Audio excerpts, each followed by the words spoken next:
The impossible return Admiral Sarah Chun stood in the command center of Luna Station, staring at readings that made no sense. For 15 years, she had carried the weight of losing the HFY Prometheus and its crew of 200 brave souls.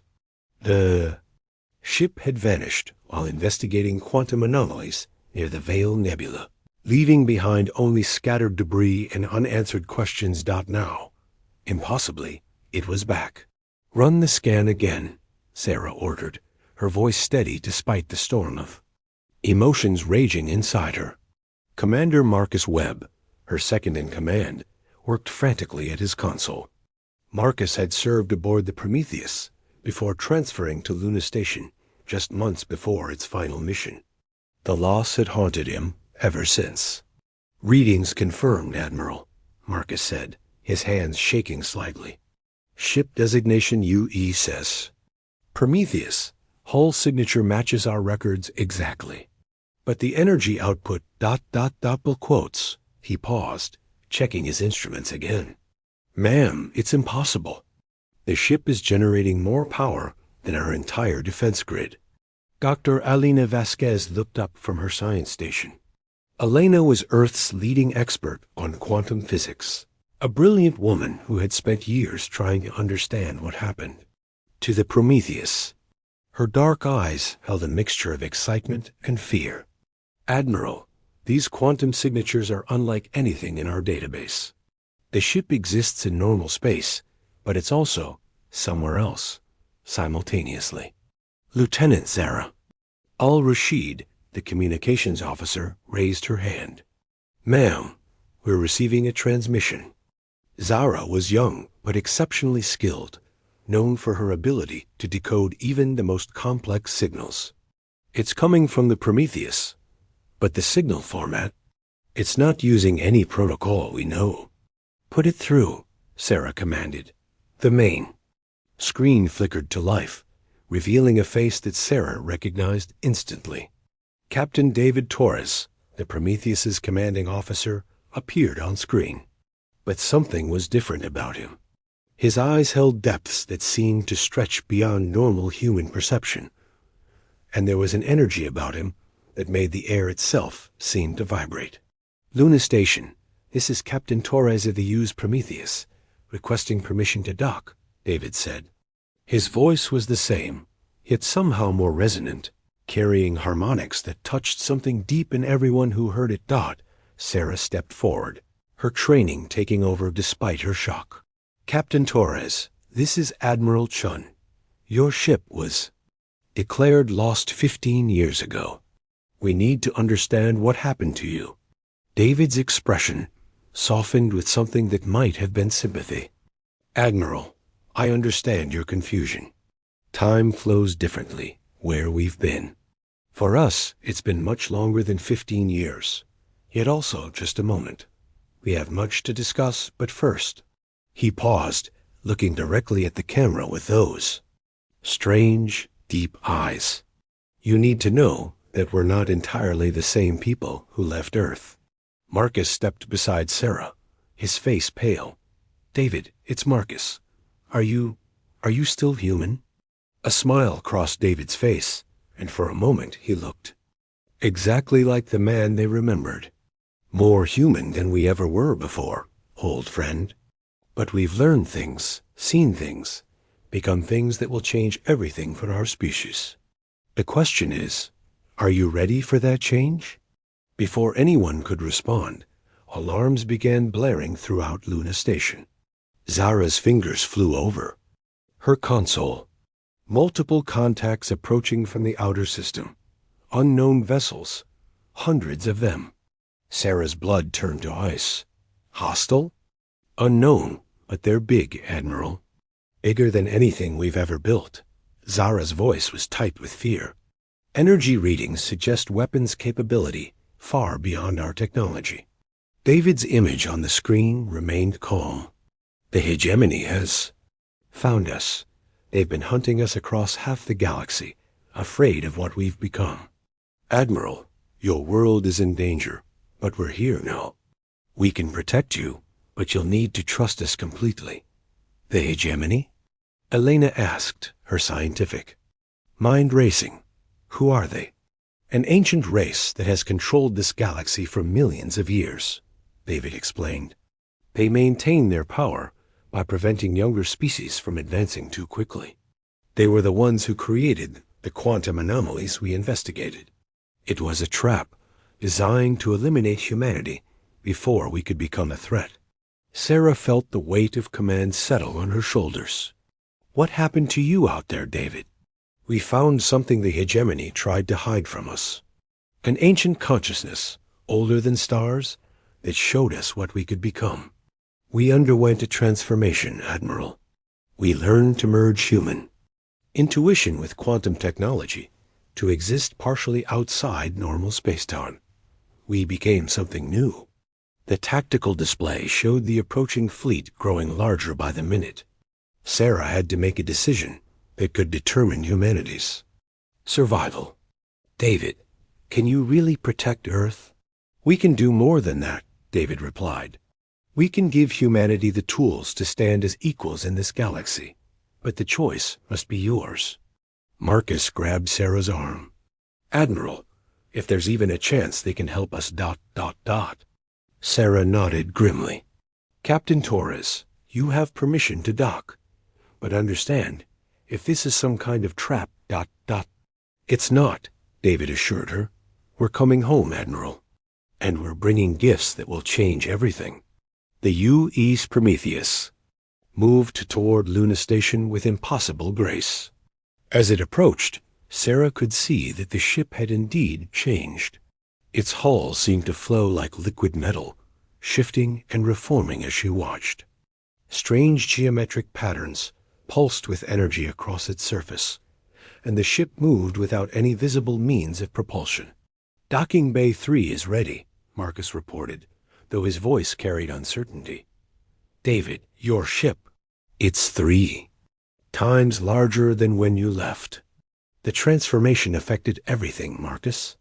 The ship, the crew, our understanding of reality itself. We're still learning what we've become. As the Prometheus settled into the docking bay, Sarah gathered her senior staff. Whatever happens next, remember that these are our people. They're human, even if they single quotes V... changed. Our job is to protect Earth and humanity. If they can help us do that, we listen. Elena was studying her instruments with growing amazement. Admiral, the quantum field around their ship is stabilizing. Our entire station. It's like they're reinforcing the fabric of space-time itself. The docking bay doors opened, and Captain Torres stepped out, followed by his senior officers. Sarah recognized Chief Engineer Rosa Martinez, Science Officer Dr. Kim Nakamura, and Security Chief Lieutenant Commander James Wright. But like their captain, they all carried that same otherworldly presence. David approached Sarah with measured steps. Admiral, thank you for trusting us. I know this is difficult to understand. Explain it to me, Sarah said simply. What happened? To you? What did you become? Rosa Martinez stepped forward. We encountered something called the Quantum Collective, Admiral. An ancient intelligence that exists across multiple dimensions simultaneously. They showed us that consciousness isn't limited by physical matter. We learned to expand our awareness, to interact directly with the quantum foam that underlies reality. Dr. Nakamura added, we can process information at quantum speeds, interface directly with any technology, manipulate matter at the atomic level. But we're still us, Admiral, still human. The transformation just removed the limitations we didn't. No, we had. James Wright, always practical, gestured toward the tactical displays, still showing the approaching alien fleet. Admiral, we can discuss philosophy later. Right now, you have hostile aliens bearing down on Earth, and we're the only thing standing between them and your planet. Sarah looked at the display showing hundreds of enemy ships. What do they want? To prevent humanity from advancing, David explained. The hegemony has maintained galactic stability for eons by culling species that show too much potential. They fear change, fear evolution. They see what we've become as a threat to their order. Marcus checked his console. They'll be in weapons. Range in 6 hours. Then we better get to work, David said. Admiral, with your permission, we'd like to share some of our new capabilities with your fleet. Sarah hesitated for only a moment. What are you proposing? A temporary merger, Rosa explained. We can upgrade your ships, enhance your crews. Abilities, give you the tools to fight on equal terms. But it means accepting change, accepting evolution. The choice is yours, David said. Fight as you are and face certain defeat, or embrace what we've learned and stand with us as equals in this galaxy. Sarah looked around at her officers, seeing fear, hope, and determination in their faces. The weight of humanity's future rested on her decision. In the distance, alarms continued to sound as alien ships approached Earth. Do it, she said finally. Show us what humanity can become. The quantum evolution, the transformation began immediately. Captain Torres raised his hand, and waves of energy rippled outward from the Prometheus, washing over Luna Station and extending toward Earth's defense fleet. Sarah felt a tingling sensation, as the quantum field enveloped her, like electricity dancing across her nerves. Don't fight it, Dr. Nakamura advised gently. Let the quantum consciousness expand your awareness. You're still human, just ... more. Sarah gasped as her perception suddenly exploded outward. She could feel every ship in the fleet, every crew member, every piece of technology, as if they were extensions of her own body. The sensation was overwhelming yet exhilarating. She could process tactical information at impossible speeds. See patterns in the data that had been invisible before. Commander Webb gripped his console as the wave hit him. This is ... incredible. I can see the quantum structure of the station. Feel the electromagnetic fields around every system. His eyes widened as he looked at his instruments. Admiral, I'm interfacing directly with the computers. Not using controls. Just ... thinking at them. Dr. Vasquez was laughing with pure joy as equations flooded her mind. Theories and formulas that explained the universe in ways she'd never imagined. The quantum foam, the zero-point field, dark matter, dark energy. It's all connected. It's all part of a vast information matrix. Lieutenant Al-Rashid found herself connected to every communication system in the solar system simultaneously. I can hear everything, Admiral. Every transmission, every data packet, every quantum fluctuation. The whole solar system is like a vast neural network. But the most dramatic changes were happening to Earth's fleet. Ships that had been aging vessels held together by determination and spare parts were transforming before their eyes. Hulls flowed and reformed, becoming sleeker and more efficient. New weapon systems grew from the ship's structures like metal flowers blooming. Engine output increased tenfold as quantum drives replaced fusion. Reactors. Captain Torres monitored the transformation with satisfaction. The quantum collective taught us that consciousness and technology aren't separate things.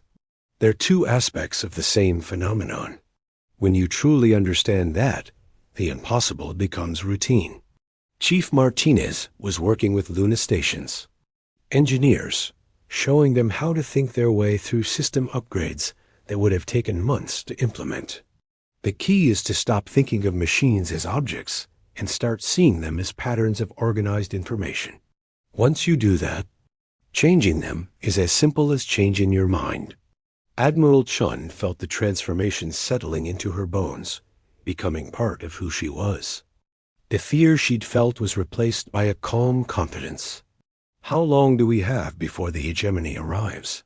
They're here, Lieutenant Wright said grimly. The main display shifted to show the alien fleet emerging from hyperspace at the edge of the solar system. Hundreds of massive vessels, each one larger than Earth's biggest battleships, arranged in perfect formations. Their design was sleek and predatory, built for conquest and intimidation. "Open a channel," Sarah commanded, her voice carrying new harmonics of authority. A face appeared on screen that was almost human but wrong in subtle ways. The alien's features were too symmetrical, its eyes too knowing, its expression carrying the weight of millions of years.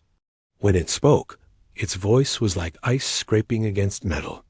"Primitive species of the third planet," the hegemony commander said. "I am Overlord Kethver of the Galactic Hegemony. Your world has harbored fugitives who have violated the natural order. Surrender them immediately, and your extinction will be swift." Sarah stepped forward, and she could feel the quantum field around her strengthening, fed by the will of every human in the fleet. "This is Admiral Sarah Chun of the Earth Defense Force. You are not welcome in our system. Leave now, or face the consequences." The alien's laugh was like breaking glass. "Consequences? You dare threaten the hegemony with your primitive weapons? We have maintained galactic order for 4 million years. We have destroyed 1,000 species that thought themselves ready for advancement. But you've never faced humanity, Captain," Torres said, stepping beside Sarah. "And you've certainly never faced what humanity can become." Overlord Kethver's expression shifted to one of recognition and fear. "The aberrance. You should have stayed hidden in whatever dimension spawned. Now you will watch your homeworld burn before we erase you from existence." The alien fleet opened fire simultaneously. Hundreds of energy beams, each capable of cracking continents, lanced toward Earth's defense fleet. Sarah watched calmly as the attacks approached, feeling no fear. She knew what came next. The beams struck a barrier that hadn't been there moments before. Every ship in Earth's fleet was contributing to a quantum shield that existed partially outside normal spacetime. The alien weapons, no matter how powerful, couldn't affect something that wasn't entirely in their dimension. "Impossible," Kethver snarled. "No species develops quantum phase technology so quickly." "We had good teachers," Dr. Nakamura replied through the communication system. "The quantum collective showed us that evolution isn't about replacing what you are. It's about becoming what you were always meant to be." Earth's fleet began to move with perfect coordination.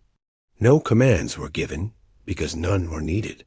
Every captain, every crew member was connected through the quantum field, acting as parts of a single, vast intelligence. The ships flowed through space like schools of fish, impossible to predict or intercept.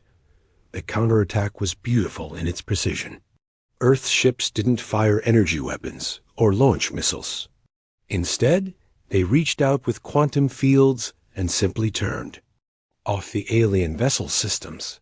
Shields failed, weapons powered down, engines went silent. One by one, the mighty hegemony fleet found itself helpless. "What are you doing to us?" Kethver demanded, his voice cracking with panic. "Chief." Wright's voice came through the speakers, calm and professional. "We're showing you the same mercy you showed the 1,000 species you destroyed. None." "Wait," Admiral Chun interrupted. She could feel the bloodlust of her crews, their desire for revenge against those who would have destroyed their world.